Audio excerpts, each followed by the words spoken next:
Friends,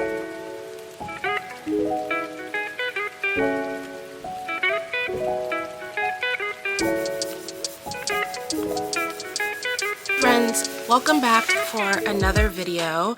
I have a very large stack of notebooks and planners in front of me because I wanted to talk through my journal plans and planner plans for 2024. I honestly can't believe it's already November. If you are a Japanese planner user, a lot of their planners actually start at the end of this month, like the Hobonichi weeks that I have here. So I know a lot of us are thinking about the planners that we're moving into. Some of us have decided on a lineup. Some of us are still picking and choosing or scrambling to order other planners online. I get it. So I just wanted to show you where I'm thinking I'm gonna be going in 2024. I know this is a very large stack of notebooks. I promise these are not all in the lineup for next year. It's just a look at some possibilities. So let's get into it. We can start with what I know for sure and work our way towards some options. Also wanted to use this video to do a little bit of reflecting on my planner system from this year.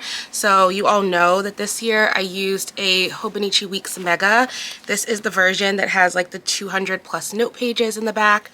And I love a Hobonichi Weeks. I think it is such a good everyday carry. It's so easy to update. You never feel like overwhelmed or behind in it if you've like taken some time off.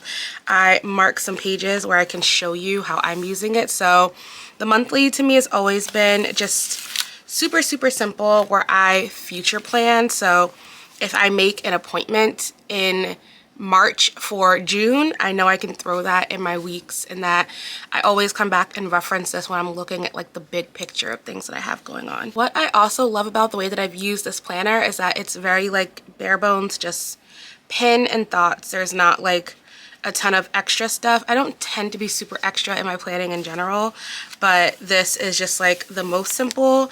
I like track a few things on this note page. I put flight info, appointments, scheduling things, deadlines on that on the week side. And then one thing that I really love adding into my Hobonichi weeks are these little weekly habit trackers. I feel like the space on the side is just like the perfect amount of space to do that. And then the notes for me ended up being a lot of lists. So there's a lot of grocery lists and packing lists. Like, it's really great just to have as a quick reference for things. It's easy to like pull this out at the grocery store, or when you are commuting someplace or traveling. It's just so handy. Even though the Mega is a thicker version, it's like such a light and easy to carry book. So for 2024, I decided I definitely want to use Hobonichi Weeks again. I picked up this beautiful cover. I'm blanking on the name of it, but I will put it on screen somewhere. I just thought that the cover was really beautiful. You all know I love neutrals, so this like neutrally beige with that brown sepia tone ink I just thought was absolutely stunning. And just like every other Hobonichi Weeks, it is the exact same inside. This is the standard week, so it's not a Mega, so it only has 71 note pages in the back. But once I go through the rest of my system, you'll see why I'm not concerned about the note pages. In my notebook life, I tend to hop around a little bit. There are some times where I'm way more consistent with certain notebooks or planners than others. I love being able to have just one book where everything is archived that can be a reference, and that is what I think this Hobonichi will end up being. This planner also came with this little info sheet about the design and the artist, Tomitaro Makino. And I also ordered the matching pencil board to go with this. Like I said, I'm usually drawing habit trackers or just wanting to mark a page, and this makes it super easy. And I also love how they just carry the design through. So this was like the easiest thing to add into my lineup. I knew immediately that I wanted another Hobonichi Weeks. I see myself using these for a while, and honestly, like, how can you not get these covers? They do such an amazing job with the covers. I will probably pull the clear case that I have on my old one. This one is from Lauren Phelps Design, so it has the extra pockets in there. And I'll put it on this just to keep this cover nice and protected.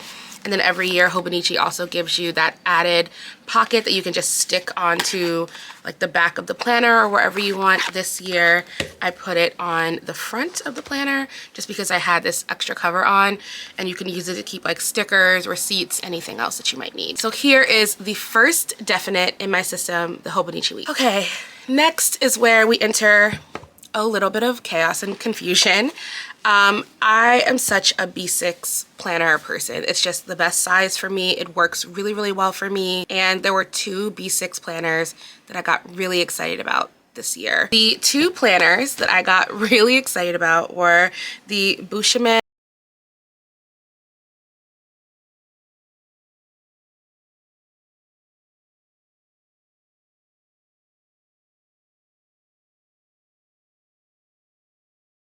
If you follow me on Instagram, you know I've done unboxing and like a first look at both of these planners. But what really drew me to the PAL planner was, I've already started like putting ideas in for how to use the planner, was just the setup. I've never seen a planner that is set up like this before. So I will give you a quick little flip through. As soon as you open, it gives you like a blank grid page that says a fresh start. I think this could be a really fun page to journal like your word of the year, intentions for the year, goals for the year, kind of just like a new outlook on a new year. And then you go right into calendar views where you see the current year, so 2024, the previous year, and the upcoming year. Great for planning. You get this little perpetual calendar type view. I also love that this planner has numbered pages. So every page is numbered.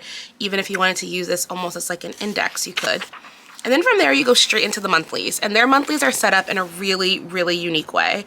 I haven't seen a ton of people use this planner, so I'm really excited to kind of document the way that I find the best use for it, because there are so many different ways you can use it. So this monthly view, you get this one page that has a monthly calendar with a lot of writing space. And the way that the company describes using this page is that you can take days on this calendar and circle them or highlight them and then call out in the margins like what the significance is, or you can brain dump, you can make lists. It's like there's so much flexibility in that. And you know I love flexibility, which is why I always end up with a bullet journal. And then you get this side, which is almost set up like a traditional bullet journal listed calendar. People have used these in a ton of ways. You have this writing space at the bottom where you can list different habits if you wanted to track habits on one side and maybe your moods on the other, or if you wanted to use one side as a personal calendar, one side as a work calendar. If you wanted to put your events on one side and your family's events on the other. There's just a lot of different ways that you can flex this, which I love. And then from there, you go into the weekly/daily spreads. So you get this blank page, blank space at the top of the page underneath a mini calendar with the week that you're in highlighted. So you can always see where you are in the month. You could use this little blank area for a list, a brain dump, additional habit tracking. Like there's just so much flexibility, and I think that that's really, really unique. And then each day in the week has this line split down the middle, and that line is to really help you divide between what they call planning and logging. So maybe you're putting the things that you want to do or the appointments that you have on one side, and on the other side you put something that actually like is what happened. So maybe you ended up taking a call with a friend or getting lunch or shopping for something, you order something, you would log that on the other side. I also think that I've seen some people who journal in this, and the line it's pretty distinctive, but it's also faint enough that if you just wanted to write all the way across, I don't think you would have a big issue in doing that. So you get those spreads all throughout the year. This planner does start in December, so I feel like I'm going to use December as like my tested out month. My gut is telling me that this would not work for me for just like daily and weekly planning. Just because of like the size constraints maybe, but I was really interested in finding something that will work as a really good health log for me, like a health and wellness kind of journal tracker. It's something I've talked about with my therapist a lot, that she really likes the idea of, and I love the idea of being able to kind of flip through a full year of that. So I'm still kind of working out in my mind what that would work as if I use this planner for that. But I think it's a really good option. I also love that this planner came with a pencil board. It's so cute. There are a few things it came with. I will link my reel in the description of this video so you can watch that if you're interested. But everything with this planner is just really adorable. And you know, green is my favorite color, so they won me with that. In the back of the planner, after your final weeks of weeklies, So you do get weeklies all the way up to the first week of January. You get these checkbox pages, which I think could be really good for like tracking different media. So if you want to track the books that you're reading, the movies that you're watching, the TV shows that you're watching, and then you also get grid pages in the back. You get, I think, about 40 grid pages in the back. So if you wanted to keep some notes or some like references or trackers, you could easily do that here. It came in this clear cover already, and this green cover that's in it that has the PAL logo on the front is removable, so you can replace that with a vellum sheet or decorative paper, anything else you wanted to kind of personalize the planner and make it your own. I just really like this planner. The paper is called the Kikuyo Mio paper, so it feels coated, like it feels like that shinier paper. It is still thin, but it feels a little bit heavier, and it is a little bit heavier than Tomoe River paper. I started to do some pen testing on the back page with gel pens and a fountain pen, and it wrote fine. There was no bleed through, just a little bit of ghosting that you would expect on a lighter weight paper. But yeah, overall, I think this is a really great planner option. I'm excited to use it in some kind of way in 2024. So the other B6 planner that popped on my radar is this medium size Take a Note planner. I have really loved the Take a Note planners, but they've only ever had them in A6 and B6 size. As much as I would love to be an A6 person, the size does not work for me. It's just not enough space for the way that I plan. And A5 is always too big. Like, I would love to use a Hobonichi cousin, but I just never need an A5 size. So this is really like my Goldilocks planner, and I had to get it once I saw that they released it. I also love the neutral colors of everything. It's so easy to kind of customize and change. I ordered a plastic case with it, but it comes just with that brown cardstock cover that you could either sticker or keep as is. It's really hard to pick up on camera, but it has the year 2024 like debossed into the cover, which is really pretty.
Use this for journaling, for photos, for whatever you wanted. There's so many great possibilities.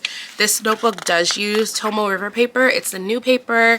I'm not sure what the weight is. It's a little bit thicker to me than a Hobonichi, but you know that you're able to kind of like bulk them up in a way that still makes the planner super, super accessible. So even if you are adding washi or stickers or photos into this, it's only gonna get so chunky knowing that you have that thinner paper in it. So the weeklies continue all through the planner. And then after your last week of the year, you start into these blank grid pages. I believe you get about 60 or 70 grid pages, and it's just these blank grids. I like the back of my planner to be a lot of reference pages. And what I mean by reference pages are just like random things that I like to have written down somewhere. So it could be anything from like the last time I did things, so like the last time I had a dentist appointment, a doctor's appointment, a refill on a medicine, like all those things. That's what I would put into these note pages. I'm really, really excited about this planner. I think the setup is really unique. I love the subtle typography. The colors are just these really pretty neutrals. If you look, you can see that the weekends are in this like reddish goldeny color, and then your days of the week are in that gray blue. I think they just crushed it with this planner, and I think that I'm excited to try Take a Note for the first time. Yeah, this one is the one I got the most excited about after I unboxed it. Okay, so that's really it for dated planners. The only other thing that I've decided I definitely want to do, and that is where all of these come into the mix, is because I always end up in a bullet journal at some point in the year. I ask myself, like, what is it about a bullet journal that you end up setting up? Like, what is lacking in just using a regular planner? And to me, it's that I can write down everything, because I write down everything. Like if I'm watching a really good show on Netflix, I might take notes on it. Or if I'm reading something, I might jot down some notes on it. I love to do a daily page. Like my daily page in my bullet journal, where I can not just list tasks I'm doing, but like notes from the day, things that happen, anything. I just love to put it on a page. So what I realized is what I need to do is set up just like a commonplace notebook that can go along with this, that I don't have to take everywhere. It can live on my desk. It can come out when I need it to, but that way I have for the full year just everything else complemented in one place, if that makes sense. So these are not all going to be commonplace books, but they are all the options that I have currently, just because I've had a lot of B6 notebooks in the house. So I have a B6 Stalogy. I love Stalogy notebooks. I think they are so well made. They never let me down. I've been using one this year just as a journal, always pen testing in the back. Stalogy paper literally never disappoints me. I love these notebooks. So I always have a Stalogy, I feel like, in the house. This is the Create with Pen Ink It notebook. I love this notebook. It also has a 5mm grid, just like the Stalogy does. It has, I believe, like 500 pages, which the Stalogy only has 365. And I do want one notebook that will be pretty like able to hold at least a year's worth of notes and information. So it's pretty thick, but it also has Tomoe River paper, so it's not as big as you would expect a 500-page notebook to be. It's really subtle. I would definitely put a clear cover on it, even though this leather cover is definitely pretty like thorough. I also have a B6 notebook from Planner Monkey Co. I have been using one of her notebooks actually this year as my bullet journal, and I really like them. The quality is great. The notebook is held up really well. I started using it, I believe, in May or June, and it's held up phenomenally. The paper is Tomoe River paper. It's a bright white Tomoe River paper, and it is a 4mm grid, so similar to an A5 Stalogy, if you're familiar with that.